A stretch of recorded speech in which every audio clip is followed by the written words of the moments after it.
5 to 10 seconds. Hello, thanks for watching Around the Clock. We are here at the Ashland Senior Center, and I am participating in an American Red Cross blood drive. I try to donate a couple times a year. You can donate every 8 weeks as long as you're healthy. And the process is you come in, you get checked in, they ask you some medical questions to make sure that you're healthy, they check your iron level, they check your weight, they check your temperature, they check your blood pressure, and as long as all of those are within their guidelines, you're healthy enough to donate. They then ask you other health questions as well.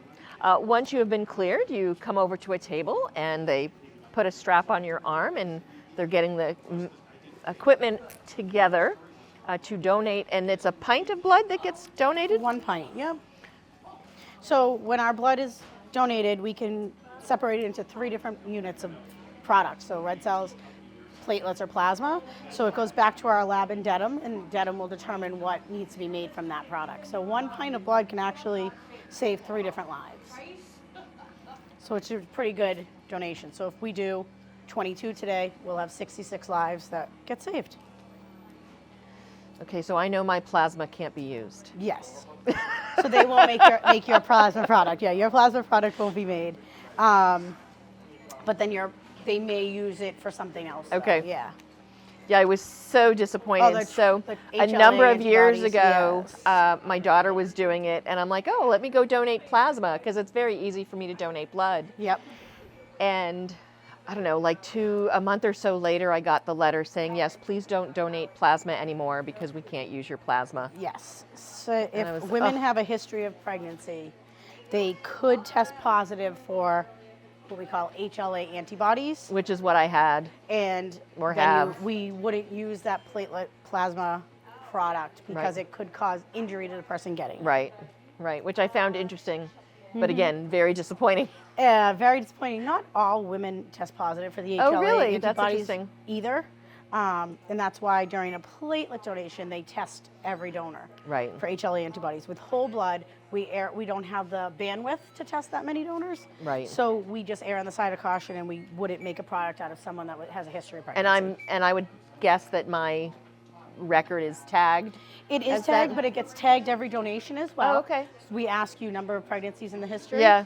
That adds a flag to your unit. Okay. So that we don't ever go by what we have in the system. Oh, okay. So we don't even like the Red Cross memory kind of thing. Okay. We type a donor's blood every time they donate, whether or not they've been a donor for 50 years, and we have their blood type in the system. We're going to do a type every donation, just to be sure. Systems can be wrong.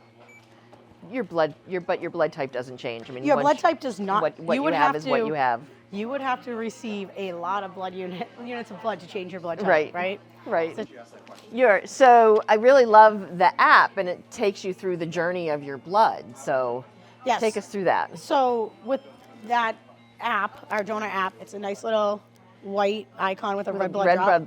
Little blood drop, and it's the donor app. And that app is like a one-stop shop, but it does have the My Blood Journey portion, and it tells you when your blood is being processed in the lab, when it's getting shipped out, when it's going to whatever hospital it's going to, very similar to like the Domino's Pizza app. Right. That tells you your pizza's being made and John's bringing it to your house. We just don't tell you who's bringing it to you. Or who's getting it. Who's getting it. Right. But it's very similar, and it's very, for our donors love it because it's very almost like, end goal driven. They know where it's going, they can see it. It really shows that your donation went where it was supposed to go.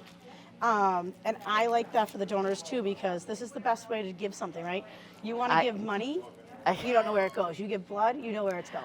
That's what I tell donors. It's so funny you say that, because I've been saying that for probably 10 or 12 years, that the purest form of giving is to donate blood, because you know that all it can be used for is for blood. Yep, and that's it. And it goes to a hospital. It might be used for testing or something like that. But still, it's good. Use anything for testing, and we don't have customers that use our blood for testing. All of our blood goes to treat people. There are organizations that do collect for testing, and what their job is to help test to find cures for diseases. So they're doing great things as well. Right. But for us, we don't usually participate in that. Our blood goes to hospitals and to patients. Nice. Yes. Yeah, that's nice to see. So you want to keep the bandage underneath on, clean and dry about 4 to 5 hours. The red Okay. wrap take off in an hour. It will start Okay. to get tight. It will tell you when it's ready to come off. Okay. And then double up on your non-alcoholic fluids. Yep. And try not to do too much heavy lifting or exercise this afternoon. Call us if you need us. Okay. This number here. And then when you're ready, the snack table is right over there. You Okay. can have 10, 15 minutes of Okay. Cheez-Its and juice. Great. Thank you. Appreciate it.